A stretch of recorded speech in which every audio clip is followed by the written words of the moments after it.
स्वर्ग में सभा में बड़े बड़े ऋषि बने रहते हैं। वहाँ जो है च्यवन ऋषि है, विश्वामित्र है, जमदग्नि है, विश्वामित्र है, वशिष्ठ ऋषि है, बड़े बड़े ऋषि हैं। सब चर्चा कर रहे थे धरती पर कौन सबसे बड़ा श्रेष्ठ है। तब विश्वामित्र कहते हैं, भैया मेरे शिष्य हरिश्चंद्र जैसा आज तक मैं दानी नहीं देखा, हरिश्चंद्र जैसा सत्यवादी नहीं देखा। अरे इतना सत्यवादी है, अरे प्राण जाता पर भी वो अपने सत्य से नहीं जीतता। विश्वामित्र को लगा अरे ऐसी बात करते हो, अरे तेरे वो सत्यवादी हरिश्चंद्र को मैं चुटकी बजाते ही मैं गिरा दूं। बोले ऐसी बात है, अरे करके देख लो, मेरे पुत्र इतने अड़िग हैं, अरे प्राण दे देगा और सत्य से नहीं हटेगा। आज भगवान जैसे कहने लगे, हरिश्चंद्र का जीवन अच्छा चल रहा है, राजपाट है, बड़े शांत स्वभाव के राजा है और बड़े भाव के साथ पुत्र भाव से अपना परिवार चला रहा है। आज हरिश्चंद्र जानता भी नहीं है और आज स्वर्ग में बात उठ गई और आज विश्वामित्र कहते हैं मैं विश्वामित्र परीक्षा लिया। उस समय माया का संचार किया। विश्वामित्र मायावी है, विश्वामित्र माया का संचार किया और माया से जो है एक मायापुरी बनाया और राजा जो है शिकार को आया उसी मायापुरी में आकर माया की रचना कैसी होती है। अब जैसे विश्वामित्र आए, विश्वामित्र आया और विश्वामित्र के सामने एक वृद्ध ब्राह्मण का रूप बना दिया। विश्वामित्र आज जो है ब्राह्मण का रूप बनाया और ब्राह्मण का रूप बना करके आज जहां से जिधर से आ रहे थे राजा हरिश्चंद्र उसी के साथ चलने लगा। निराधार लाठी लेकर के चल रहा। हरिश्चंद्र देखा कि नहीं सकाय ब्राह्मण के रूप को देखा ना तो राजा को दया आ गई। राजा को दया आ गई और राजा हरिश्चंद्र पूछने लगे, महाराज आपको क्या पीड़ा है, क्या चिंता है, बोलो। मैं इस देश का राजा हूँ और मेरे देश में मेरे राज्य में रहते हैं, तुम्हें क्या पीड़ा है? मेरे पूरे प्रजा सुख से रहते हैं, तुम्हें क्या पीड़ा है? उस समय ब्राह्मण रूपी विश्वामित्र कहते हैं, महाराज मेरे पीड़ा क्या बोलते, मेरा दुख को कोई दूर नहीं कर सकता, मेरे दुख को कोई दूर नहीं कर सकता क्योंकि दुनिया इसी तरह बह रही है और मेरा दुख दूर नहीं कर सकता। बोले राजा मेरे दुख का सुनना चाहते हो? मेरा दुख का कारण क्या है पता है? मेरी जवान बेटी है। हे राजा मेरी जवान बेटी है, मेरी जवान बेटी है, उनसे कोई शादी नहीं करना चाहता। इसलिए नहीं चाहता क्योंकि मेरी बेटी जो है ना, मेरी बेटी रूप रंग में काली है। मेरी बेटी जो है काली है और साथ ही राजन मेरी बेटी की विवाह कालीपन से नहीं, मेरी बेटी का विवाह इसलिए नहीं हो रहा है कि मेरे पास जो है बहुत बड़ी कलंक है, गरीबी है। मेरी बेटी को गरीब जान करके शादी नहीं करता राजन, मेरी बेटी को काली सोच करके विवाह नहीं करता राजन। और दूसरी बात, चलो गरीबी है ठीक है, गरीब की बेटी की शादी हो जाती है। हे राजन मेरे पास जगह तो नहीं है कि मैं बेटी का कन्यादान कर, मेरे पास बचिया भी नहीं है राजन, इतनी छोटी सी मेरी बस्ती है। मेरी दुख का क्या बताऊं राजा, मेरे दुख को कौन दूर कर सकता है? राजा हरिश्चंद्र कहते हैं, मेरे रहते आपको दुख नहीं मनाना चाहिए।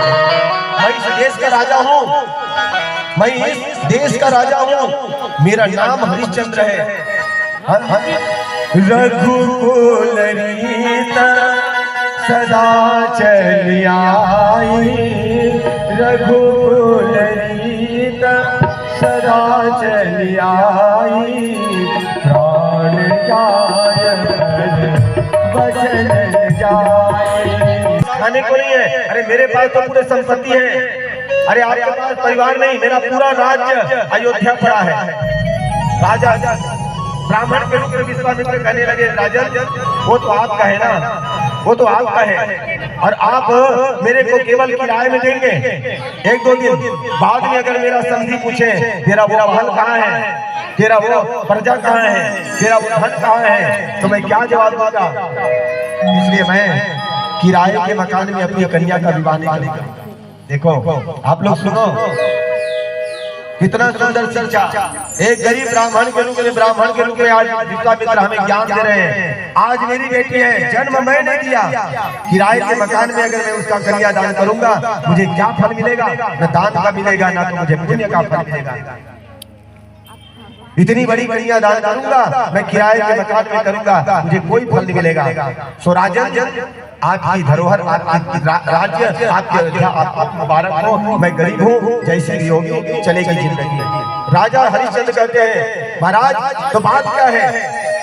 बोले राजन आप एक दो दिन के लिए किराए में दोगे ना अयोध्या को? राजा हरिश्चंद्र कहते हैं हे ब्राह्मण देवता, मैंने वचन दिया है तो आपके नाम में करता हूँ। अयोध्या की पूरी राजधानी आपके नाम करता हूँ, आपको मैं दान करता हूँ। अब तो खुश हो।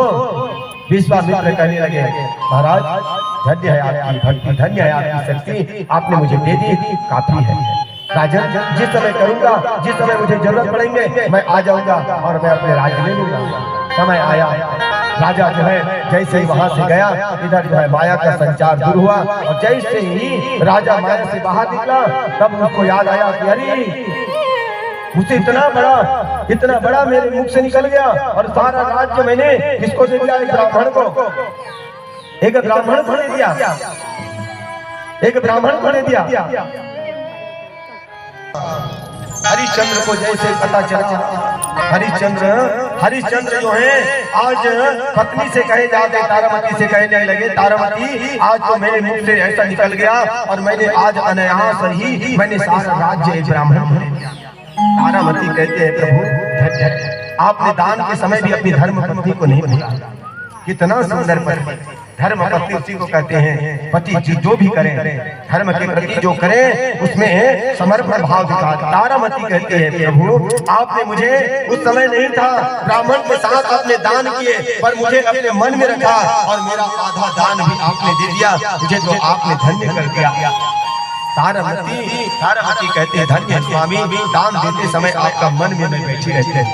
मतलब इतना प्रेम मुझे करते हैं, दान भी करते हैं, पुण्य भी करते हैं तो अपने मन में सदा मुझे बिठा के रखते हैं।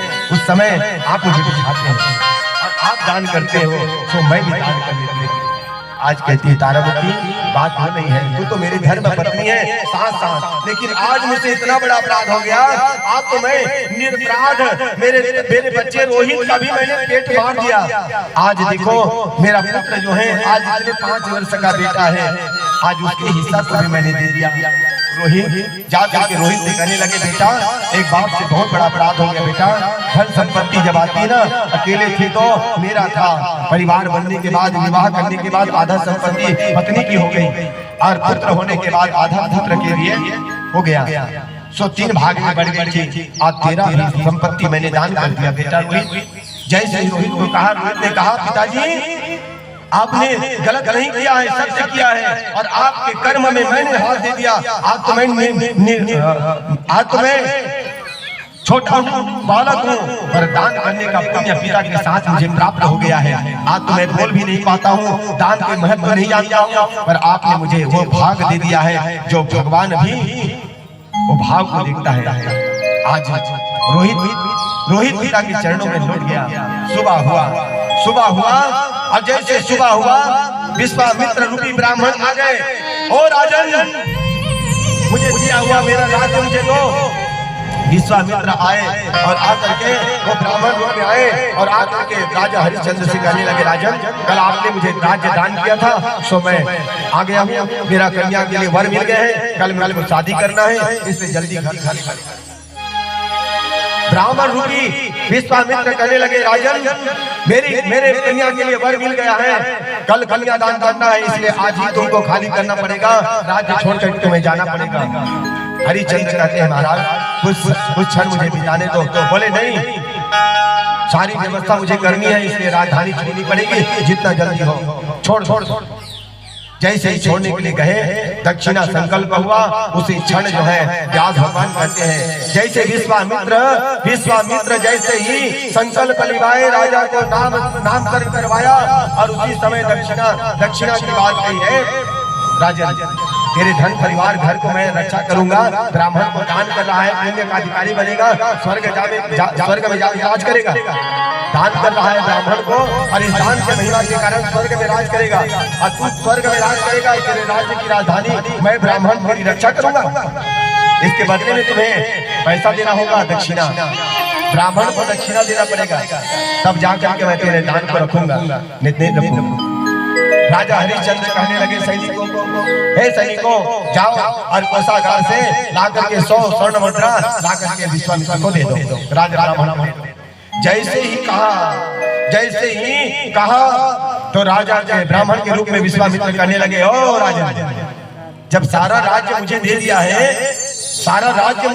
है, तो तुम्हारे राज्य में कहाँ संपत्ति है? तुम्हें अपने हाथ से राजन, क्या मैं तुम्हारे आप भीख मांगने आया हूँ तो मुझे भिखारी समझता है? देना है तो दे, नहीं देना है तो छोड़, नहीं देना है तो मत दे। और इस तरह बात मुझसे मत कर, मैं तुम्हारे घर भिक्षा देने नहीं आया, भिखारी नहीं हूँ। विश्वामित्र रूपी ब्राह्मण राजा को इस तरह बात किए, राजा मौन हो गए, शांत हो गए। महाराज कुछ समय तो दीजिए, मैं अवश्य दूंगा। राजा कहने लगे महाराज, अरे मैं जाऊंगा, काम करूंगा, कुछ दिन तो लगेंगे महाराज, आप सेवा तो करो, मैं आपका जो है मैं मान लेता हूँ, मैं दूंगा, वापस करूंगा। कम से कम 1 महीने का मुझे समय, 1 महीने में आपका मैं 100 स्वर्ण मुद्रा अवश्य मैं आपको दूंगा, पक्का दूंगा। राजा क्या करके चले गए। अब इधर विश्वामित्र रूपी ब्राह्मण कहने लगे, एक क्या को कहे कि जाओ इनके पीछे लगे रहना, और जब तक ये मुद्रा नहीं देंगे तब तक इसको छोड़ना मत, सुबह शाम इसके घर में हाजिरी देना। अब विश्वामित्र के कहने पर जो है आज उसके पीछे लग गया भक्त। अब इधर हरिश्चंद्र चलने लगा, चलते आज हरिश्चंद्र की रानी राजकुमारी राजभवन में रहने वाली, मखमल के बिछौने में सोने वाली, और आज पुत्र जो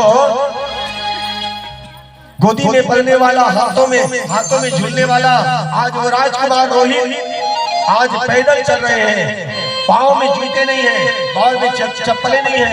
राजकुमारी रानी तारा आज पैरों में कुछ नहीं है। आज सुकुमारी राजकुमारी चलने लगी, चलते वन घाटाओं से, नदियों से चलता हुआ राज्य छोड़ता आज जो है काशी की ओर चलने लगा। और काशी की ओर जब चलने लगा, चलते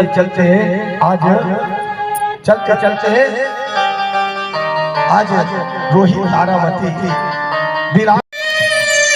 आज हे स्वामी और कितना दूर बचा है। बेटा रोहित कहते हैं, पिताजी मेरे पैरों में कांटे हैं, चलने की साधन नहीं है, इतना दूर है, कहाँ जा रहे हैं, क्यों जा रहे हैं पिताजी? हरिश्चंद्र कुछ नहीं कर पा रहे बेटा, अब इस राजपाल से हमें निकाल दिया गया है, अब जाएंगे भगवान भोलेनाथ की नगरी काशी में हम आश्रय लेंगे। काशी ऐसी नगरी है भैया कि काशी की नगरी में जहाँ चरण पड़ जाए ना तो वहाँ मुक्ति ही संभव हो जाती है। वहाँ लाख बड़े पापी भी तर जाते हैं, जो घर परिवार से जब कोई संकट से घिर जाए, एक बार काशी की धरती छू जाए, सारी दुख दर्द दूर हो जाती है। ऐसे भोले की नगरी काशी है। आज कहते हैं हरिश्चंद्र कहते हुए तारामती को समझाते, बेटा को दुलार करते ही आज हरिश्चंद्र लेकर के चलते हैं और भगवान भोलेनाथ का याद करते करते मार्ग में चल रहे हैं। काशी हरिश्चंद्र जब पहुंचा तो वहां पर काम की तलाश में घर घर जाकर के पूछने लगा, अरे काम वाला काम दे दो, जो भी काम कहो सो करवा लो। हरिश्चंद्र देश का राजा, अयोध्या का राजा आज घर घर जाकर के काम मांगने लगा। अरे रूप देख करके राजा के कोई काम न दे, देखो बड़ा अच्छा रूप बन जाए ना भैया तो भी दिक्कत है। और रूप था, इसलिए काशी नगरी में कोई उसको काम नहीं दिया। 1 दिन बीत गया, 2 दिन बीत गया, अब सुबह शाम आया, राजन हो गया। सुबह होता, ब्रह्म मुहूर्त में भगवान का पूजा किया होता, पूजा के लिए जैसे आचमन करता पहुंच जाता तगादा के लिए, और राजन हो गया, नहीं होता रहा। शाम होता पहुंच जाता, करते करते करते करते आज 20 दिन बीत गया, 25 दिन हो गए, नहीं 28वें दिन फिर आया, राजन हो गया, बोले ढूंढ रहा मिल जाएगा। फिर 29वां दिन आया, ब्राह्मण का दूत कहने लगे राजन जब आप 29 दिन में नहीं कर पाए तो एक दिन में क्या करेंगे? सो ऐसा है राजन आप ब्राह्मण से क्षमा याचना कर लीजिए और दान आप मना कर दीजिए। बोले महाराज मेरा प्राण जाएगा पर मैं अपने वचन को मैं दूर नहीं करूंगा। सामने बैठी तारामती हाथ जोड़कर के कहती है प्रभु एक बात, मैं आपके धर्म पत्नी हूँ, आपकी अर्धांगिनी हूँ, आपके दुख और सुख में मेरा जीवन चलता है स्वामी। जिस तरह राज्य आपका धरोहर था वैसे ही मैं भी आपका धरोहर ही हूँ, आपकी दादी आपकी आधा शक्ति हूँ। हे स्वामी कह तो बहुत रहा हूँ, बड़ी बात कर रहा हूँ, पर एक बात मेरी मानिए, मैं भी धरोहर हूँ। हे महाराज आप मुझे नगर में भेज दीजिए महाराज, पर आप अपने वचन धर्म को आप ठीक मत कीजिए महाराज। रोज सुबह शाम तगादा में आते हैं ना, 4 पड़ोसी मुझे कितना आते हैं महाराज, इससे तो अच्छा है मुझे बेच दे और बेच करके जो पैसा मिले इसे दे दे महाराज। आज हरिश्चंद्र के आंख में आंसू आ गए, आंख में आंसू। हरिश्चंद्र कहती देवी तो क्या कहती है? अरे देवी समय है, समय मिल जाएंगे। आज 29वां दिन का शाम था, 30वां दिन जैसे आया, 30वां दिन आया सुबह ही आकर के खड़ा हो गया। बोले राजन आज अंतिम दिन है, आज आज दिन अगर नहीं मिला तो तुम्हें नरक में जाना पड़ेगा। तुम्हारे वचन तुम्हारे राज्य पूरे जितने पूर्व जन्मों का पूर्वजों के साथ तुम्हें नरक में जाना पड़ेगा। तुम्हारे 21 पीढ़ी नरक में जाएंगे राजा। तूने आज ब्राह्मण को दान देकर के आज तूने उसकी रक्षा नहीं करी। आज तारामती कहती है स्वामी धर्म की लज्जा रख लेते हैं, स्वामी मुझे बेच दे। आज बीच चौराहे में आज तारामती का सौदा करने लगा। आज हरिश्चंद्र अपने पत्नी को बेच रहे हैं। अरे किसी को जरूरत है, आज हरिश्चंद्र बीच चौराहे में तारामती सौदा करने लगा। वही माया विश्वामित्र एक व्यापारी का रूप बनाया, धनवान का रूप बनाया, और आज वही विश्वामित्र माया रूपी धनवान बन करके आए। बोले राजन क्या चाहते हो? बोले महाराज मैं धर्म संकट में फंसा हूँ, मेरी पत्नी को बेच रहा हूँ, बेच करके जो संपत्ति मिलेगी जो धन मिलेगी मुझे दान में जो दक्षिणा में दिया हो उस ब्राह्मण को देना है महाराज। मेरी पत्नी काम करेगी। आज वह विश्वामित्र रूपी धनवान कहता है तेरी नारी तो दी तो रही विश्व सुंदरी, क्या ये कभी झाड़ू लगाई है, कभी बर्तन मांजी है, कभी कपड़े धोए हैं, कभी जीवन में तो तारामती कपड़ा कैसे धोती है नहीं पता है, खाना बनती कैसे है पता नहीं है, झाड़ू लगती कैसे है तारामती को पता नहीं, क्योंकि वो तो फूलों में पड़ी है, राज दुलारी है बिटिया। आज तारामती क्या जाने, आज पति की धर्म की रक्षा के लिए आज तारामती करती स्वामी धीरज रखो, मैं करूंगी, मैं किसी भी कर लूंगी, पर आपके धर्म को मैं हटने नहीं दूंगी। तारामती कहने लगी स्वामी आप कुछ भी करो। 100 मुद्राओं में तारामती को बेच दी।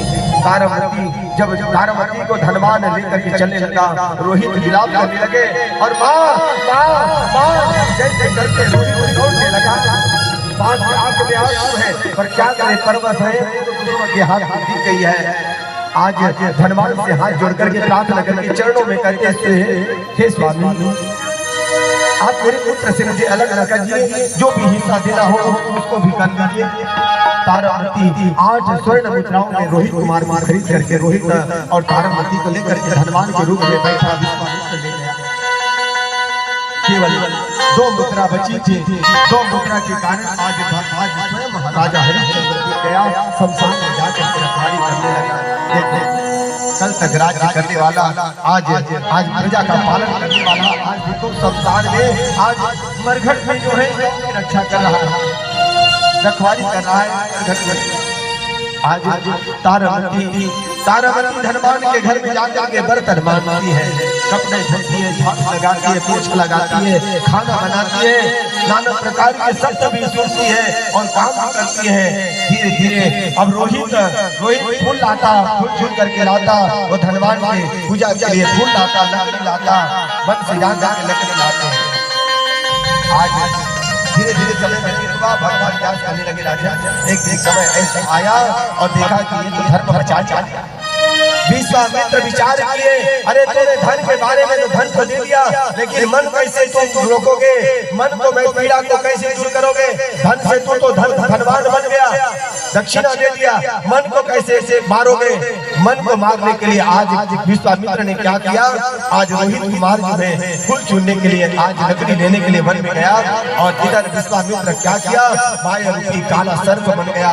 रोहित अपने मित्रों के साथ जैसे वन में गया, एक फूल तोड़ने का बहाना था, उसी फूल पे डालकर जो है विश्वामित्र काल रूपी कालिया नाग बन करके छुपा था। रोहित जो ही रोहित फूल के लिए हाथ बढ़ाया है और विश्वामित्र रूपी काला कालिया जो है उसके पैर को डस गया। जैसे काला नाग जैसे रोहित कुमार के मुख से फेंक निकलने लगा। मित्रों ने देखा कि आज काले नाग ने रोहित को डस दिया है। सभी दोस्त दौड़ करके मित्रों ने जाकर के तारामती को बताए, तारामती निकल हो गई, बेहाल हो गई, दौड़ने लगी। उतने में वो घर की मालकिन आ गई और कहे, रे चुड़ैल कहाँ भागती है? काम छोड़ गई के एक तो काम ठीक से करती नहीं है और ऊपर से जो है बहाना लगाती है। मालकिन मैं सर्प कहती हूँ, बच्चों से पूछ लो, मेरे पुत्र रोहित को सर्प ने काट दिया है, मैं उसको बचाने जा रही हूँ। बोले काम चोर, तू जब तक काम खत्म नहीं होगी तू नहीं जाएगा। एक तो वो जन्म लेते ही तेरे राजपाट खा दिए, जैसे थोड़े से बड़े बड़ा हुआ तुम्हारे पति तुझे अलग कर दिए। अरे वो बुलागार के लिए तू सोचती है, जिससे आने से तेरा घर परिवार छूट गया, परिवार पर पति छूट गए, तेरा सुख समृद्धि सब उजड़ गए, उस के लिए तू पश्चाताप करती है। मर गए तो मर जाने दे। बोले मत रानी, मत कबाल, मेरे बेटा रोहित की कोई गलती नहीं है मालकिन, ये तो हमारे कर्म है, ये हमारे कर्म है मालकिन, जाने दो। बोले जब तक काम नहीं करेगी तब तक यहाँ से जाने नहीं दूंगी। बेचारी आज तारामती बर्तन मांगती है, कपड़े धोती है और इधर छटपटाते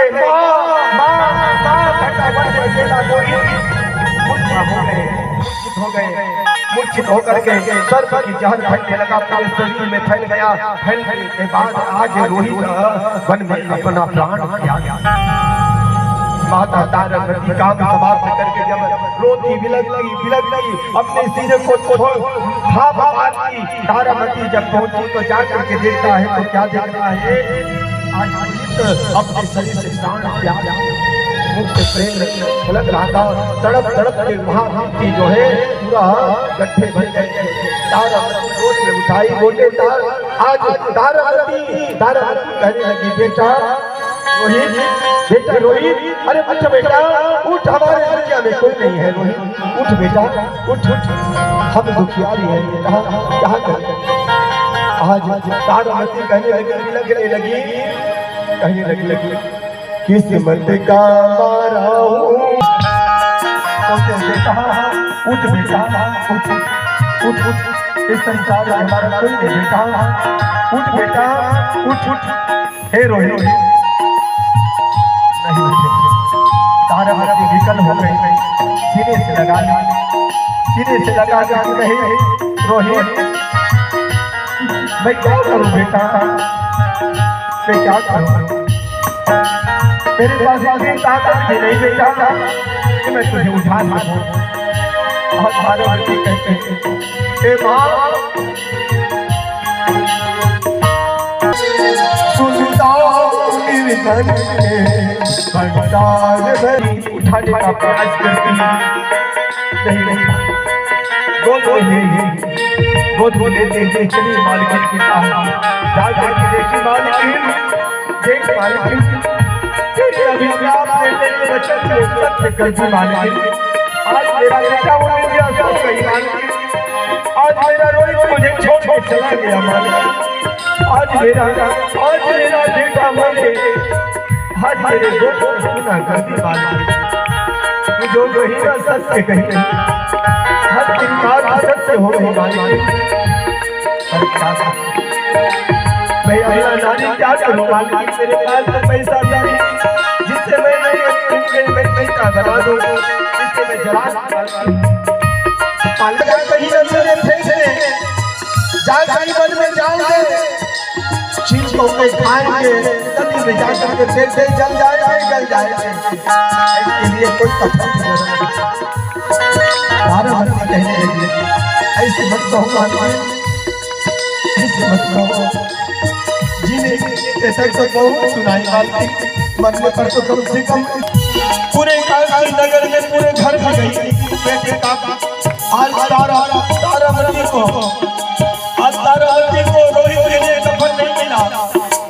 तारावती विलाप करने लगी, सीना ठोकते हुए कहने लगी, माँ दादा है आज मेरे बेटे के लिए कफन कोई नहीं निकाला। आज मेरे इतनी बड़ी बड़ी काशी आज बेटे के लिए जा रहा है, कफन नहीं निकाला। मैं अब क्या करूं? आज बेटे के गले में लगा करते हुए आज तारावती का बेटा हमारी स्थिति ऐसी नहीं है तो बेटा टूट जा। आज खिलाफ करते कहते हैं बेटा रोहित मैं नहीं अभागी बेटा, तेरे मरने पर आज एक माँ का फन नहीं दे पाई रही बेटा। आज मैं ऐसी मेरी दुर्दशा हो गई। आज रोहित को तारावती कहते अपने ये कपड़ा नहीं है कफन कोरे, नहीं है तन में चीर, पास में नहीं है कौड़ी। बिलखती जो है तारावती काशी नगरी के शमशान भूमि में पहुंच गए। वहां जाकर के देखा तो शमशान में अनेक लाश जले थे। लाशों को देख करके तारावती विलाप करते हुए वहां के रखवारी और राजा हरिश्चंद्र जो डोम के घर रखवारी करता है, आज डोम बन करके जो वहां पर निवास करता है, जाकर के कर्म बंधन करने लगी। रात का समय था, हरिश्चंद्र तारावती को नहीं पहचानने लगे। तारावती जब विलाप करने लगी, बेटे की अस्थि जलाने के लिए शव जलाने के लिए विनती करने लगी, तो डोम रूपी हरिश्चंद्र कहता है, हे देवी यहाँ जब तक कर नहीं पड़ता तब तक लाश जलाने का अधिकार मिलता। कर पटाओ, चिता रचाओ और उसके बाद अपने पुत्र का शव दाह संस्कार करें। आज हाथ जोड़ ली है, जोड़ करके जब विनती करने लगी, मैं अपना नारी मेरे पास कुछ नहीं है, हाँ पास चीर तक कफन तक पैसे नहीं है, मैं कहाँ से लाऊंगी। उसी क्षण आज भगवती जगदम्बा का आराधना करने लगी। मैया आज मेरी ये हाल हो गई, मेरे पुत्र आज मौत के घाट सोया है। आज मेरे पति आज मुझसे कर मांगते हैं। आज डोम रोके बैठे, आज हरिश्चंद्र कहता है, देवी यहाँ कौन किसका पुत्र, कौन किसका पिता, यहाँ कौन किसका पति, कौन किसका संबंधी, यह शमशान है, सब बराबर है। अपने कर्मों का भोग भोगना पड़ता है, अपने कर्मों की सजा सबको यही मिलती है। कर्मों की सजा मिलती है, जैसी करनी वैसी भर। सुख दुख लाभ हानि सब अपने कर्मों का फल है। हे देवी तुम्हें इस समय तुम्हें विलाप नहीं, तुम्हें कर पटाना पड़ेगा। चाहे पुत्र परिवार क्यों ना हो, तुम्हें कर चुकाना पड़ेगा, तब जाकर के होगा, तब इसे अग्नि मिलेगी। उस समय मां भगवती दोनों हाथ उठाए, सामने बड़ा लाश है, सामने डोम के रूप में उनके पति प्राण है, और भगवती का ध्यान करते हुए कहती है, हे माँ मेरी इतनी बड़ी अपराध है, जिसकी सजा इतनी भारी कि एक नारी के जीवन में इतना बड़ा पाप, जिसके कारण आज बेटा मौत के सामने है, मौत की सैया में है, और पति मुझसे आज कर मांगता है। एक नारी की जो है आज इतनी बड़ी परीक्षा, आज माँ भगवती का ध्यान करते हुए तारावती कहती है, हे पर्वत वासिनी मैया, ये पर्वत वासिनी मैया स्तुति किए माँ भगवती भद्रकाली 18 भुजाओं से युक्त माँ भद्रकाली प्रकट हो गई। भद्रकाली मैया की जय। आज जैसी भद्रकाली प्रकट हुई उसी क्षण सभी ऋषि मुनि सब आराधना करने लगे, माता सेवा करने लगे और माता भगवती का सुंदर सेवा करते हुए उसी समय वशिष्ठ महाराज भी आ गए, विश्वामित्र भी आ गए। विश्वामित्र कहे, रानी राजा तुम धन्य हो, तूने सत्य का पथ में अडिग रहा और सत्य के लिए तो अपना प्राण भी त्याग दिया। नगर में बेचना भी बिकना भी स्वीकार कर लिए, धर्म पत्नी को बेचना स्वीकार किए कि सत्य को नहीं। तो आज के बाद तू सत्य की जय हो, सत्य की जय हो, सत्य की जय हो कहता हुआ विश्वामित्र जब अपने रूप में आए तब कहने लगे, सत्य की क्या जय हो भैया, सत्य के कारण तो संतान खो दिए, पत्नी तो मिल गया पर संतान को खो दिए। विश्वामित्र जो है कहने लगे, रोहित उठो बेटा। जैसे रोहित को आवाज दिए, रोहित उठ करके खड़े हो गए। चारों तरफ से जय जयकार होने लगी। सत्यवादी हरिश्चंद्र महाराज की, सत्यवादी हरिश्चंद्र महाराज की, सत्यवादी हरिश्चंद्र महाराज की। चारों तरफ जय जयकार होने लगे, सत्य की जय, सत्य की जय, सत्य की जय। आज माँ भगवती दुर्गा कहने लगी, हे सत्यवादी हरिश्चंद्र, आज के बाद दुनिया में अगर सत्य का नाम आएगा तो सर्वप्रथम तेरा ही बेटा नाम आएगा और तेरे सूर्यवंश का नाम सदा सदा रोशन होता रहेगा। और सत्य का सेवा का जो भाव जो धरती पर करेंगे, हे राजन तेरे जैसा ही पुत्र सत्यवाद हरिश्चंद्र की तरह रहेंगे, जो माता पिता की सेवा करेंगे, माता पिता की सेवा करेंगे, वो तेरे जैसा ही नाम रोशन करेंगे। और तेरे युग में ऐसे ऐसे पुत्र होगा जो माता पिता को ही भगवान मानेगा और माता पिता को भगवान मानने वाला ही इस संसार में सुख पाएगा।